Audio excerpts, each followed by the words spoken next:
Bienvenue dans l'essentiel du dessous des cartes. Aujourd'hui, direction les Émirats, sa capitale, Abu Dhabi, est le siège de la compagnie nationale de pétrole ADNOC.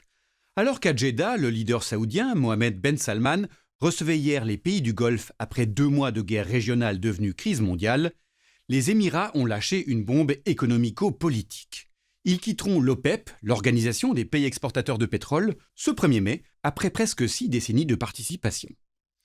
Avant la guerre en Iran, les Émirats étaient le 4e producteur de l'OPEP, après l'Arabie Saoudite, l'Irak et l'Iran, produisant 4 millions de barils par jour, 4% de la production mondiale.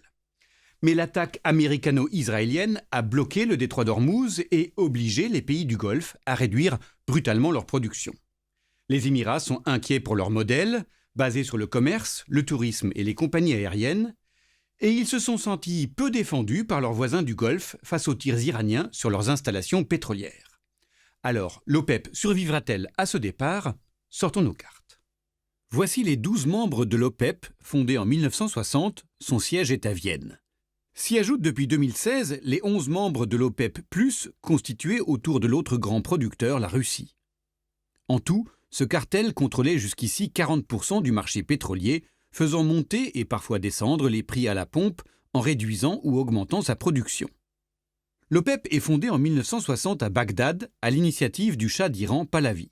Objectif des 5 premiers membres, Iran, Irak, Arabie Saoudite, Koweït et Venezuela, faire alliance malgré leurs différences et s'opposer à un autre cartel, celui des grandes compagnies pétrolières privées, surtout américaines, les 7 sœurs.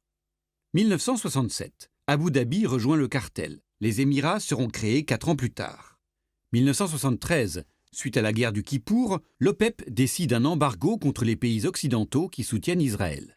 Les prix sont multipliés par 4. C'est le premier choc pétrolier, l'or noir devient une arme. L'OPEP, sorte de conseil de sécurité du pétrole, a survécu à de nombreuses crises. Guerre entre ses membres, Iran-Irak à partir de 1980, Irak-Koweït en 1990, crise financière en 2008, crise du Covid en 2020. Elle a aussi survécu à plusieurs départs, Indonésie, devenue importateur net de pétrole en 2008, puis Qatar, Équateur, Angola. Surtout, l'OPEP continue de contrôler l'essentiel des réserves mondiales, 1567 milliards de barils en 2024, même si sa domination est moins forte depuis l'explosion américaine de gaz de schiste. En sortant de l'OPEP, les Émirats veulent s'affranchir des quotas imposés par l'organisation. Objectif, produire et exporter au plus vite et sans contrainte jusqu'à 5 millions de barils par jour dès la fin de la guerre. Pour cela, ils envisagent de doubler leur pipeline entre le champ pétrolier de Habshan, près d'Abu Dhabi, et le terminal de Fujairah, loin du détroit d'Ormuz. En parallèle, l'ambitieux leader émirati, Sheikh Ben Zayed, se détache de plus en plus du grand voisin saoudien et des autres pays du Golfe, au profit de ses nouveaux alliés, britanniques, français et surtout américains et israéliens. Voilà, l'essentiel c'est fini pour aujourd'hui. À bientôt.